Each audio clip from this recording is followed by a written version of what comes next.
Nyo Nyo Chon. Today I'm going to find a project for ELPT 1311.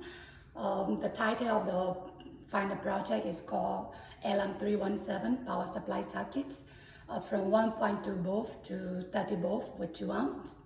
Thank you.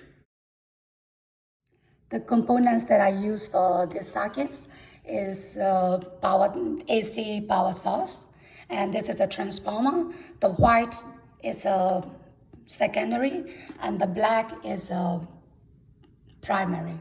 And I also use 4 capacitors, which is 1000 UF and 0.1 UF and 10 UF and 470 UF. And I also use 6 diodes, which I went in 4007, and I also use 1 potentiometers. I use this voltage regulator LM317, and I use this resistor.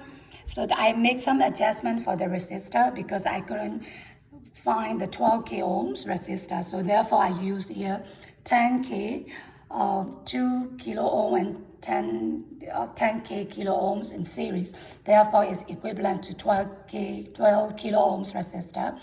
I have this 220 kilo ohms. This is the schematic diagram of the circuit, and this circuit is basically go through the 4 stages. So from the high AC power supply is go through the transformer to help step down the high AC voltage to a low AC voltage, and from then it's go through the rectifier to convert from AC voltage to DC voltage. By going through the smoothing process using the capacitor is how smooth down the ripple variant to smaller ripple voltage, and lately voltage regulator help to terminate the ripple by setting the fixed DC voltage. So this is how the circuit is wired according to the schematic diagram. So this is the transformer. AC voltage source is going through the primary source. These white lines are the secondary source. It's going through the rectifier. As we can see, rectifier, I connected through these two lines from transformer is connecting to the node of D1 and D2 and D3 and D4 nodes. As you can see, this is cathode, this is anode. Anode, this is cathode, this is anode. And from the other one, it's like the other one is called D4 and D1 where it meet. It's connected to the ground. And from here, this is where is D3 and D2 where the cathode meet. That's connected to the rest of the circuit. So for example, this capacitor 1000 UF with a 50 volt max. This is connected right here in parallel, but it's connected to the ground from these pins. And the other one is capacitor 1, which is capacitor 2, 0.1 UF. It's also parallel with this capacitor 1. It's also connected here, grounded. So I use the green wire to connect to the grounds to make it simple connection and to make it easier to understand. And also from the adjustment pin number 1 is connected to the node right here, which is also connected in parallel with the resistor 1. And this is the node, which is 220 ohms.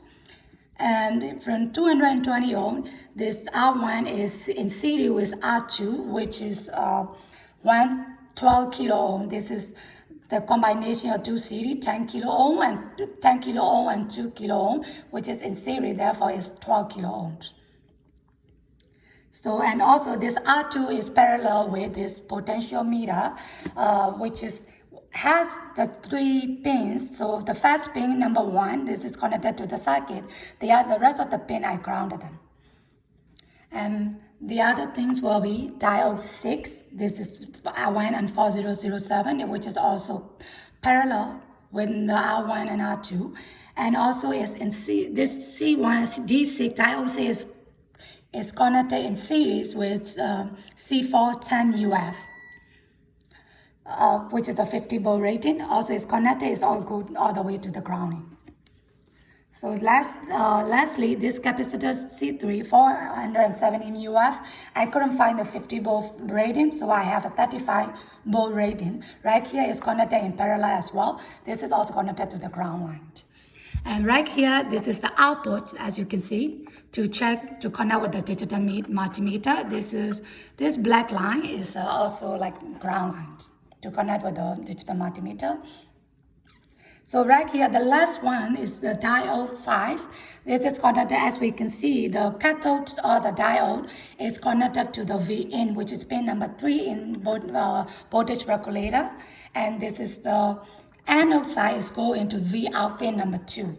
As we can see, voltage regulator is have 3 pins. Pin number 1 from what we are looking at is the adjustment pins. Pin number 2 is the V-out pin, and pin number 3 is a V-in pin.